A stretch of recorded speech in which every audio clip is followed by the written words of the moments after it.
Greetings. Good morning.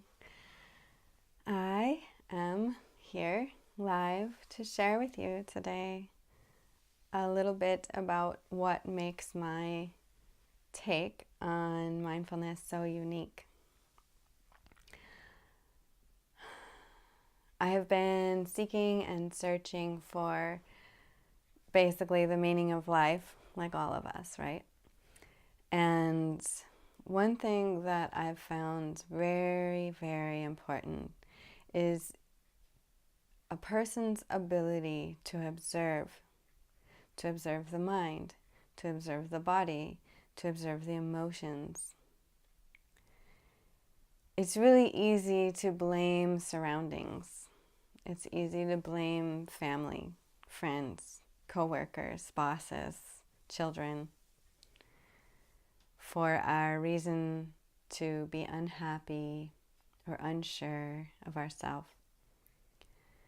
It's very, very important to understand observing from a higher perspective. If you could imagine whatever you call source, God, creator, universe, spirit, goddess, really the list goes on our labels and titles for this amazing energy that flows through each of us, all of us, and is our connection to our true self.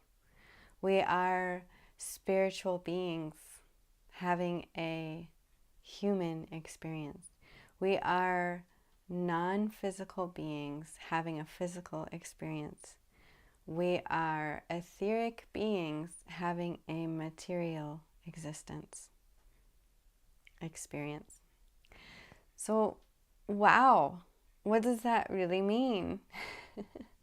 For me, it was an epiphany several weeks back where I realized that I was a spiritual being having a human experience. This human experience is literally a game, a piece of the pie, a piece of my true existence, which spans eons. I am this eternal being, and so are you. So can you rise up above the blame game, the shame game, the sick game, the complaining game, and make the choice in this moment to observe? When you observe yourself speaking to another, when you observe yourself speaking to yourself, what is the quality of your conversation? Are you complaining? Are you aligning yourself with more sickness, more unhappiness, more unrest? Or are you feeling the urge to find the positive? It's one thing to seek help from another positive being, from another person who's made it, as far as finding a more stable mental foundation, a stable heart foundation, the sense of being stable in trust, stable in positive manifesting focus. When you're able to maintain even during a crappy day, that's when you call it stable. So it makes a lot of sense to me that when a person is not feeling stable, that they seek a friend, a family member, a therapist that appears to be stable. In our culture, there are many therapists who are not stable, who are alcoholics, drug addicts, you name it. There's emergency room doctors like that. There's any, alcoholism abounds in this culture. Depression abounds in this culture. It's this sense of helplessness. So how do you find someone who is true, who is really on the healing path, who is really one step ahead of you, if not more, who can help you and urge you in stepping forward in your light, in your grace, in your soul? How do you find your way back to the game? It's a game. When we die, we go back to just being a soul. There's nothing to be afraid of. I think more of the fear is living in this life filled with sickness and stagnation. I've been overwhelmed lately, walking around and teaching here and teaching there, and realizing how many people are stuck in their sickness, whether it be mental, physical, emotional, and it defines them. And it breaks my heart.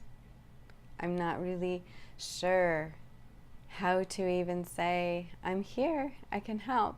Because I feel like somebody needs to say, hey, can you help me? Before I can help, because otherwise I'm just trying to get people to believe in me. But it's important for me to recognize that being here now is not stagnation. Being here now is honoring my process. Being here now, I can observe my own state of conflict, of to help or not help, to reach out or not reach out, to offer solutions or not offer solutions.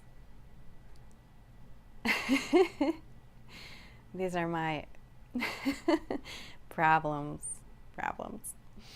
But really, my life is amazing. I've been seeking my truth, the truth of humanity, for decades now. I'm almost on my third decade of seeking, and I feel that I am healthy, I am strong, and that's something I didn't know I would ever be able to say, but I feel it now, and I'm really grateful for it. So I offer my position in this moment so that you have hope, so that you believe that it's possible to go from being very sick, whether that be financial, physical, mental, or emotional, in my attraction of negative experiences, pain, illness, poverty, to being comfortable. I'm comfortable in my body, I'm comfortable in my heart, I'm comfortable in my mind, I'm comfortable with my home and my status. And that's pretty good. It's something I didn't even really know was so different until I really observed some situations around me, and I was like, whoa. Our culture is ill. And how do we rise above it? How do we have hope that it's possible? Well, we work on ourselves first, and we offer hands up to others. And we know when to ask for a hand up. And we know who to ask. We are able to better read energy. We are able to better read who is stable, who is steady in their mind, heart, body, who knows that they're a soul having a human experience. Those are the people who have the wisdom. Those are the teachers. So remember that. as you watch your words today, as you watch your thoughts today, remember that your thoughts and your emotions really steer what comes up, what presents itself to you. Remember, this is a game, and you can steer by choosing your thoughts, by choosing your emotions. And if you'd like help, I am here, I am available. I would love to help you get on your mindful path, your personal mindful path. I in no way want to say my path is the way. It may or may not be, but I am a big sister to many, many people. I've been there, I've tried it, I've experienced, and I can say at this moment that I'm healthy, strong, maintaining, and moving more and more into a joyful existence every day. And I hope you are too. So blessings on your path. We're going to change this culture little by little, day by day, by working on ourselves. We got this. If you enjoyed this video, please give a thumbs up. If you haven't subscribed, please subscribe. And if you want to know more about who we are, who I am, go to iami.earth. And we'll see you on the flip side.